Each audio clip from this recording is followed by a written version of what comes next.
So until the stage 3, we were able to cultivate our attention to the point where our meditation object is always present in our awareness, right?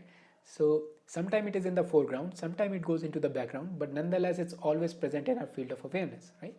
So in the stage 4, we want to work, we want to take it to the next level. So we want to make sure at a stage, at the end of the stage 4, our meditation object is always present in the foreground, right? And we do this by mastering the strong or gross distraction and gross dullness, right? And we do this by increasing our mindfulness.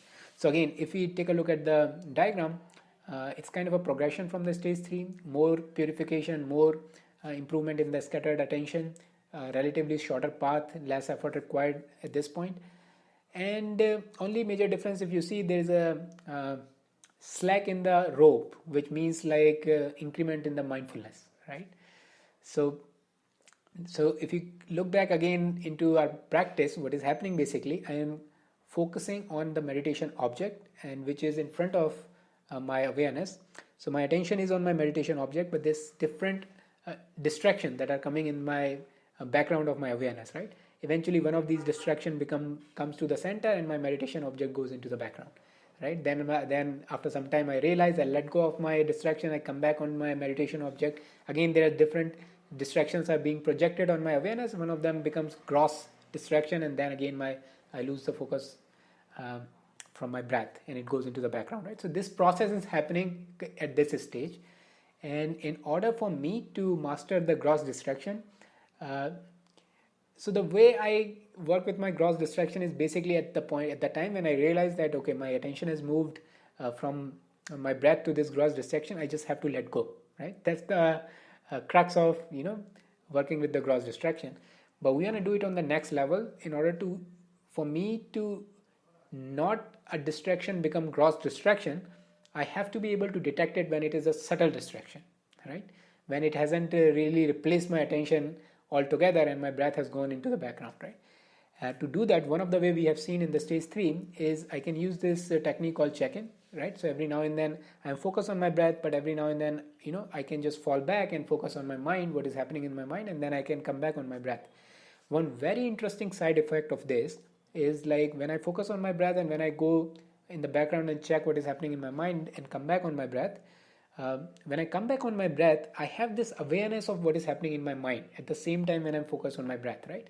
And that is called mindfulness, that is called introspective awareness. So this is this sense of like what is going on in my mind. At the same time, I have like very strong focus on my breath, right?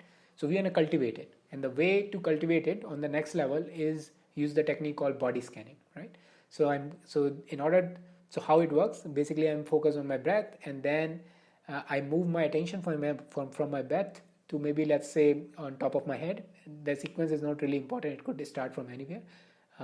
But let's say I start from top of my head, then my attention moved on my face, then my hand. It could be part by part, it could be in multiple parts at the same time, and then on my chest, abdomen, lower parts, both legs, and all that way, from top to bottom, bottom to top. And then I come back on my breath, and then you will notice you don't just have very strong focus on your breath and sharper focus on the breath, but at the same time you have this very clear mindfulness or introspective awareness where you can see what is happening in the mind, right? So that way our mindfulness start to increase, right? If we practice more and more body scanning at the same time with breath awareness, that way our mindfulness start to get stronger to the point where I can now start to see what is happening in my mind, right?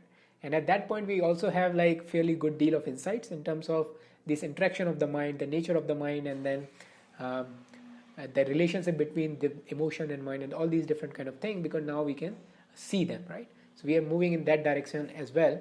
But at this point our focus is basically to detect where is the subtle distraction, and then at that point itself let go before it becomes the gross distraction and come back on my breath, right? So that's how we work on the gross distraction. On the other hand, on the other hand, the gross dullness is different than gross distraction, right? The challenge with the gross dullness is the nature of dullness is such that the more dull I am, the less aware I am, right?